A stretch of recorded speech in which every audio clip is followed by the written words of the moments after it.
I am every letter from the alphabet, from A to Z, and still I always demand my respect. Who am I? Who are you?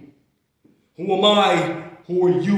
Who am I? Who are you? Who am I? Who are you? Who am I? Who are you? Who am I? I am the A for Akhenaten, the B in Bar Marley, the C in Seriwayo, the D of Noble Ali, the E of Elijah Muhammad. That's who I am, that's who I be. Want to know who's me? I am the F of Minister Farrakhan, the G in Geronimo, the H in Harriet Tubman. I am the I from Emotep, the J in Joseph Sinkay. I demand my respect. That's who I am, that's who I be. Want to know who's me? I am the K from Kuta Kinte, the L of Martin Luther King, the M of Marcus Garvey, the N in Nelson Mandela, the O in OC22.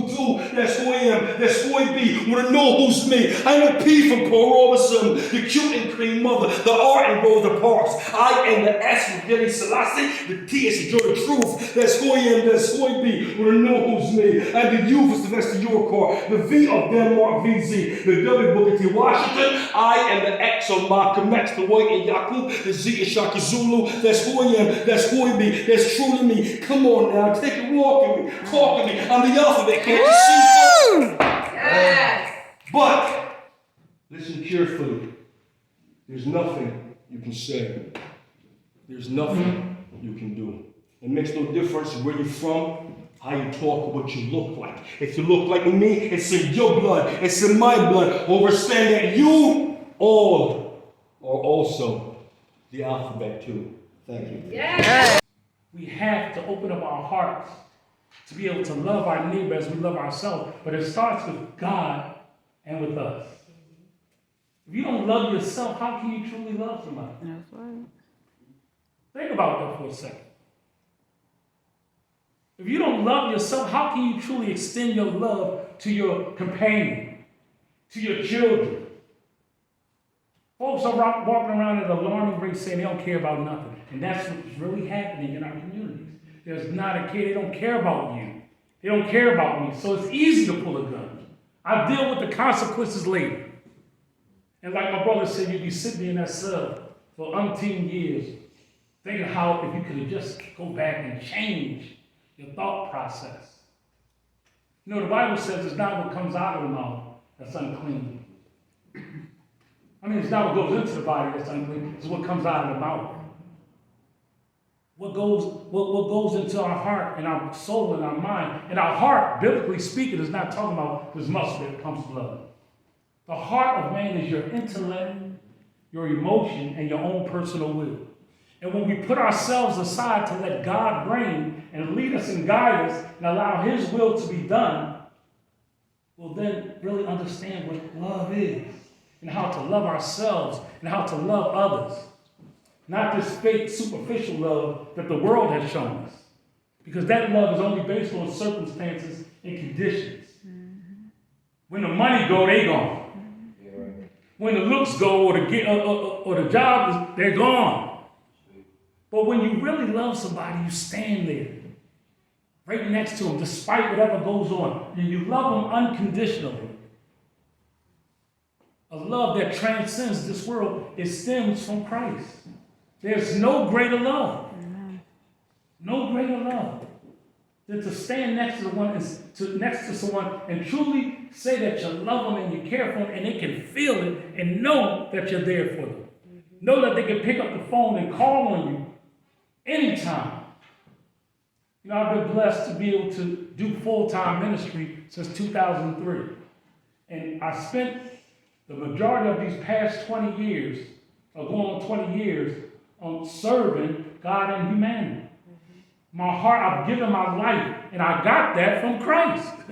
He gave His life literally for mankind. And when you think about it, regardless of religion, I don't care what religion you may be a part of, there's no person that you can ever think of, if you can, please call me and tell me. But there's no person you've ever heard of that ever lived that has been sent to give their life for humanity, who's been said to have lived without sin. That's who I want to follow. I don't want to follow no pastor, no man. I respect pastors. I respect bishops and all that good stuff. But guess what? I follow God. And Jesus Christ, for me, is my example of the greatest human being that ever lived. Whether it's true or false. Because that's what faith is. It's trusting God, even though you don't know it to be so. But I trust Him. And so with that being said, self-love is so important. Self-love causes you to look in the mirror and change the things about you that's going to affect you and others. Folks are still in toxic relationships, thinking he or she is going to change. Guess what?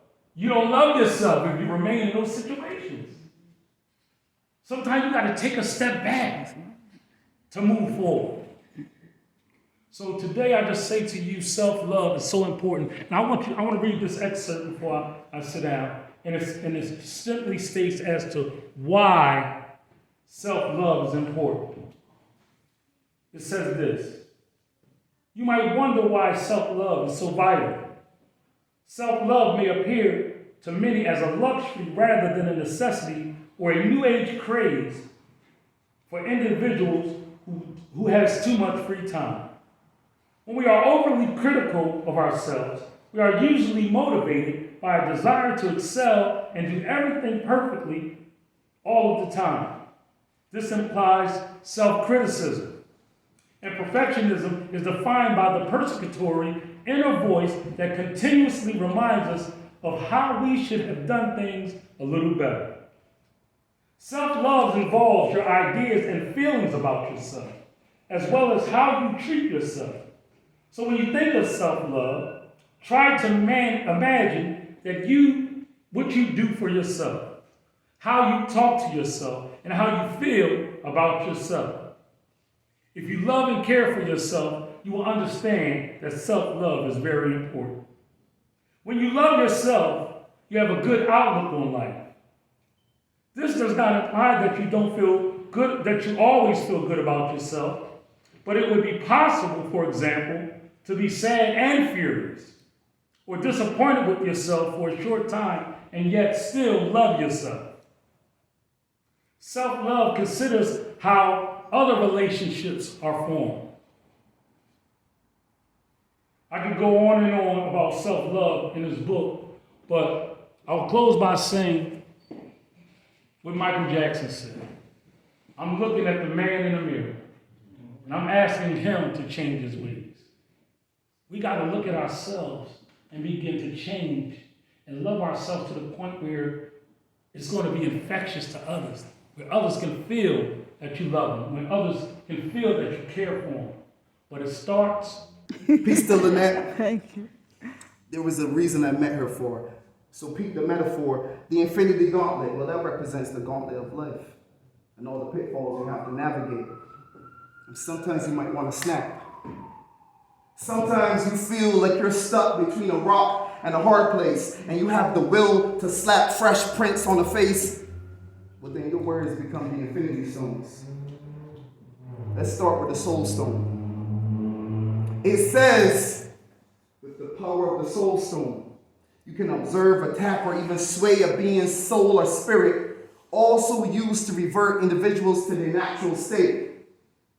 So if your words were the soul stone, your words will have the power to infiltrate the spirit of yourself and those around you and devastate, but they also have the power to elevate and celebrate and cause someone to contemplate, penetrate their mental state, and change someone's fate, especially your own.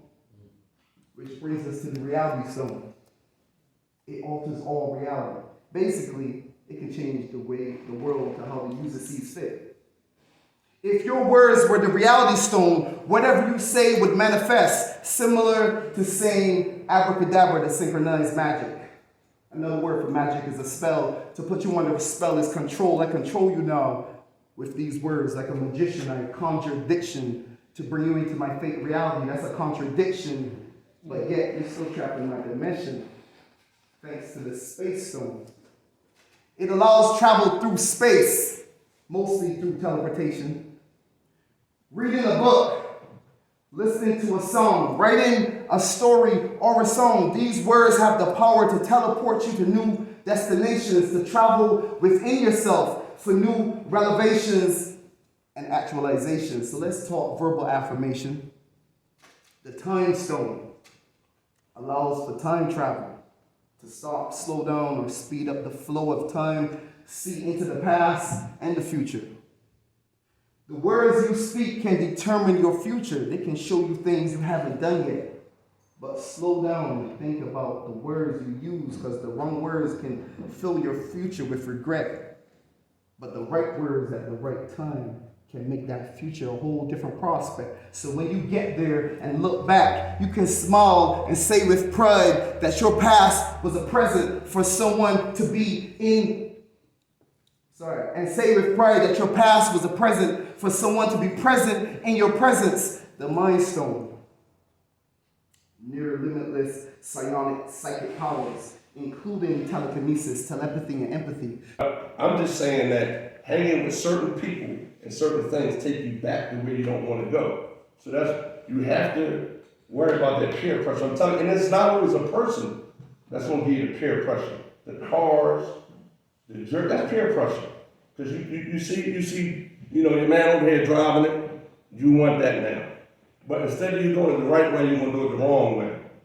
So that's when you end up where you at. So back to where I'm going with the discipline is, I came home, I cut the crowd off. I don't hang around the same crowd. I might speak to some every now and then. They ask me what I'm doing, what am I into. They see me on Facebook. They see me and my wife traveling a lot, being a family man, doing a lot of Jet Plane Boys entertainment music, doing plays and stuff with my wife. And that's where the change comes in. You have to change. You have to change your whole being of what you was before. Otherwise, you'll end up with so many people in the penitentiary right now and in the jails, the older guys that really wish that they could change, but now it's too late. Now they got life. They're doing a lot of time now, like Will Smith. I grew up with Will Smith. We're right around the corner. That's my buddy. You see what happened just then, right? Cool C, the rapper Cool C, Steady B. They killed the lady cop way back. Now, these are guys that are good kids. They grew up with good parents. And just to show you how easy it is to get away from that, guess what? They start hanging with the wrong crowd. They should have kept rapping. They could have kept rapping, going to school.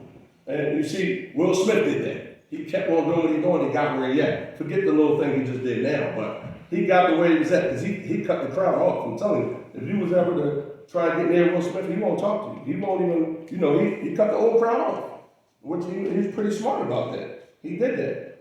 People like myself and the other ones, in the beginning, we kept going with it, and landed us right in jail.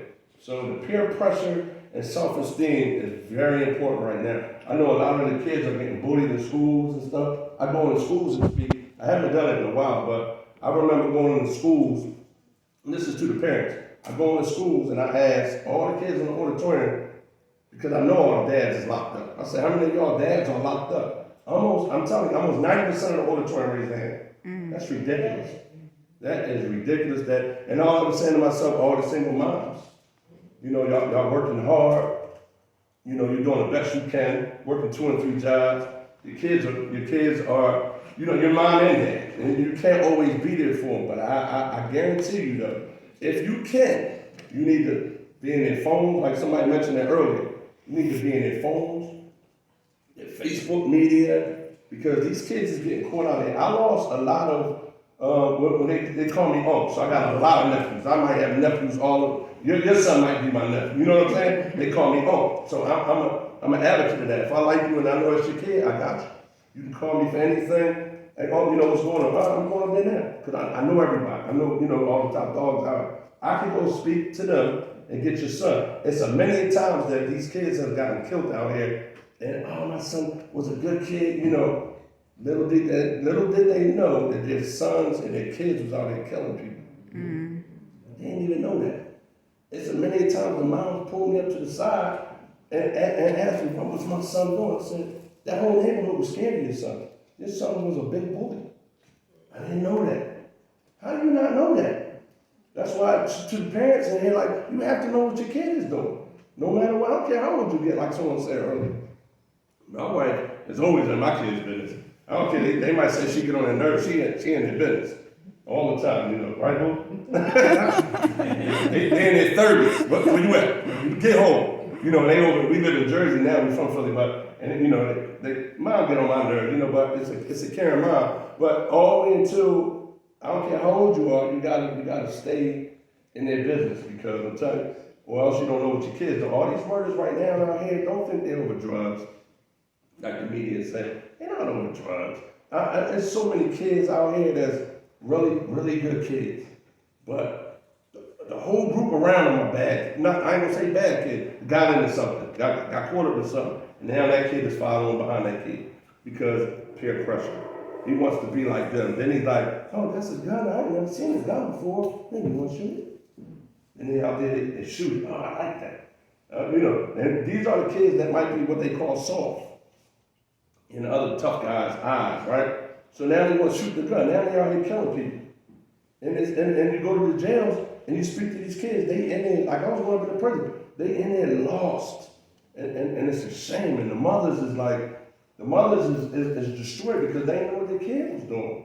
So, you got to pay attention to your kid. And it's not only guys no more, it's girls too. I feel bad. I see the news, the girls are getting killed. Now, who does that? It was rules back in the day. Right. Like they touching kids and babies in the car getting shot up. That's unacceptable to me. It's really unacceptable to me. It's unacceptable to everybody. It should be anyway.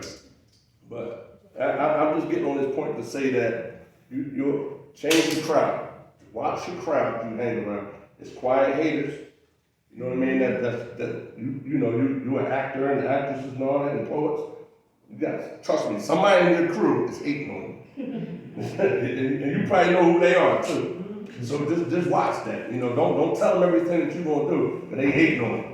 They pray that you don't get it. You know what I mean? That you stay where they at. Down here, they here, and you trying to get here. Now you probably trying to bring them up. If they don't want to come up with you, then forget it, man. But I wish there was a lot more youth in here, but y'all know where I'm coming from because y'all can take this message home. Right. The parents and stuff like that. But I've been there and done it, so I can't speak about what I read. That's why you don't see me on the paper. I can speak about what happened to me and what I know.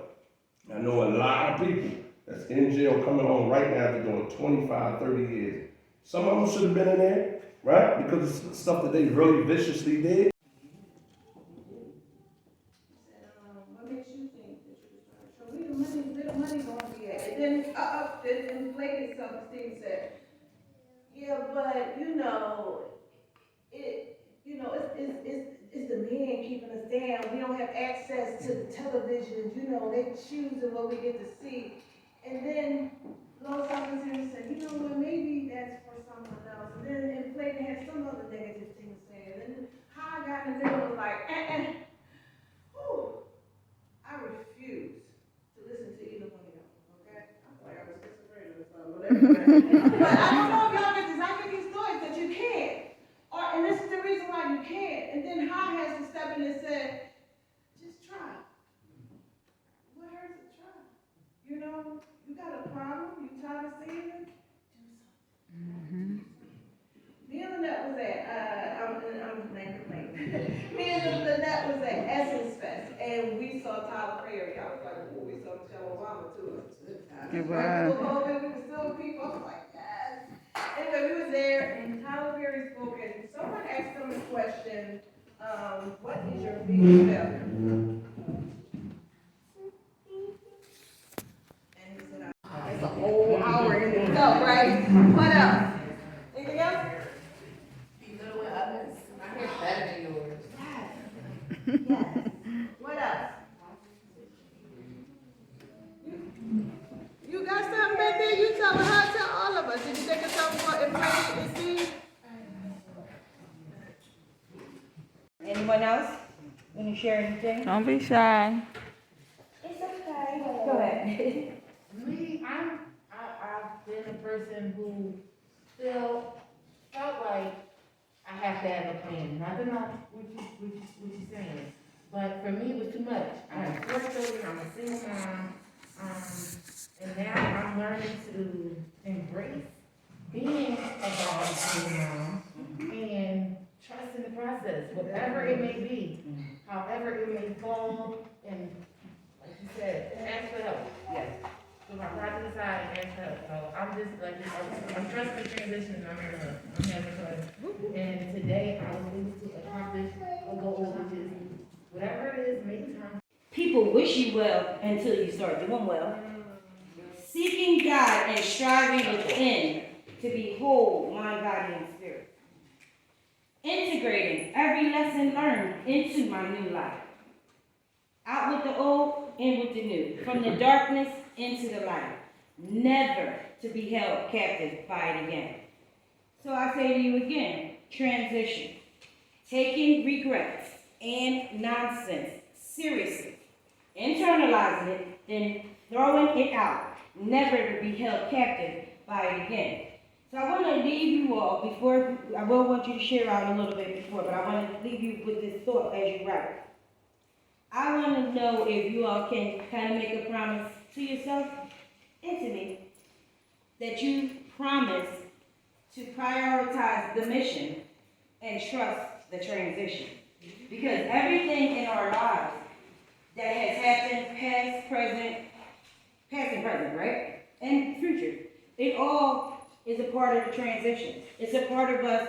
The timeline, but what I've learned within like these 10 last years of being on social media is that it's all for show. Yeah. So when you get that in your head that people are traveling and doing all this, but they still gotta come back to reality and deal with everything that everybody else gotta deal with. It's just for show. So that's what I tell my kids. Like, it's not real. People crop and angles and do everything, and it'll really have you thinking. Like, oh, I should Like, be if doing you this, stand like or this, if I should this, stand like you this, can I have you thinking that. Yes. And it took me so many, I would say a couple of years for me to just really, realize that it ain't real. Mhm. And what is real is what's right in front of you in real life. So once you get there, all of the peer pressure, all of the stuff, it kind of, falls off to the side. Yeah. Thank you for sharing that. You're so right about that, but y'all wanna see some real stuff, follow me. Yeah, it's all real, yeah, crowd would know. And another thing is, it's crazy because you feel like you gotta look a certain way. I mean, so y'all think that this is how I look on social media? I just got this because I was gonna be here. If I got something to say, I'm getting on and I'm gonna say it because my goal is to empower people. I'm not caring about if I got my lashes on or whatever. If I do have them on, I do make sure I take pictures. But it's like, you gotta let people know it's okay to be you, authentically you. And if you look at social media long enough, I swear you're like, wait a minute, I gotta write 10 more books. I need to buy 10 more homes. I'm not doing enough. And then you really, and I'm glad that I'm gonna stop because I'm gonna talk about this when I talk, is that you really have to control that inner voice because it's gonna tell you you're not doing enough. And you gotta say, yeah, I am. Because I don't know what they go for real. So social media actually made me upset because when I first went on years ago, it was good because I connected with folks that I haven't seen in years. Then I noticed, like the sister said, everybody saying I'm doing this and have this picture, right? This picture frame is that they're having a good time, but that's not happening. And then I will post positive stuff on social media. I'll get like 1 or 2 likes. And that really pisses me off, like 1 or 2 likes. But then there's a fight, there's a million views, 30 likes. And I'm like, are you serious? Like, where's your mindset? Where's the mentality? And it's fun because I was taking a picture of someone a couple of days ago, and she said to me, now you gotta come from this angle because they can't see. And that's a real thing for some people, So I got upset, my back went down. So my thing is, if that's your avenue, your way to make an income, or like the actors and ports and people, you need to go social media. But the whole thing of, if you're like, I'm at the mall, I'm eating chicken. I got upset on social media. Some people do use it as personal diaries. I was going to say, There's 2 certainties, it's life and it's death. And we're all going to go one day, but we shouldn't be going like this. Right. We never should have to worry about burying our children. We go due to age or illness, but it never should be over gun violence or violence, period. No one should have the right to take anyone else's life. And, I was truly angry at what happened to my nephew. I mean, it's just a natural instinct to be upset, but angry at the same time. His murder has not yet been solved. With a million other ones that's here in the city of Philadelphia have not been solved. And it kind of bothers me because I need closure. But then, you think about how it affects the families of the ones who are gone. And then it also affects the family once they do find someone to arrest them. Now that person is without their child. Because that's who are doing all this killing. It's children. These guns are in the hands of young adults, and it should not be. But then they go and they can't take the time. They want to be gangsters out here on the street, but they truly cannot take the time when they are caught and ready to go to prison. So I just pray that one day, soon, that we can come up with something, some kind of solution to stop this violence here in our city of Philadelphia. I'm from the Winfield section of Philly, and I used to always see up the street, I don't know if you guys know, they always put out t-shirts every year. And it's getting longer and longer. The blocks is filled, the whole yard is filled with t-shirts of names of our brothers who are gunned down due to gun violence. And I never thought I would see somebody that I know that's dear to my heart on one of those t-shirts. I lived here forever. I grew up at the age of 5, right around the corner in Winfield. And I never thought that I would ever have to be walking by and seeing a name of someone that was close to me that was in my life. And so, you know, to the young brothers over here, speak up, say something. You know, don't be afraid, because trust me, it's no longer snitches get stitches. That's BS right now. We can't even go by that mentality anymore. You know, there's numbers that you can call, be anonymous. If you know something's getting ready to go down, save a life. You know, don't be a part of the problem, be a part of the solution. And so, you have to trust and believe in God. God had put me in position to get this new vehicle, but I didn't see it at the time. Like, God, why would you let me get this new car when you know I'm getting ready to have no job? Now, how am I going to afford this car payment? Well, he had me in position to get this car because he had another better position. That's right. That's right. That's right. I was manager, moved up to director, and that's where I wound up being and staying. So I just say that to say that when one door closes, he always opens Yes. for you. But we don't never see it. No. We don't never see that vision of what's about to happen.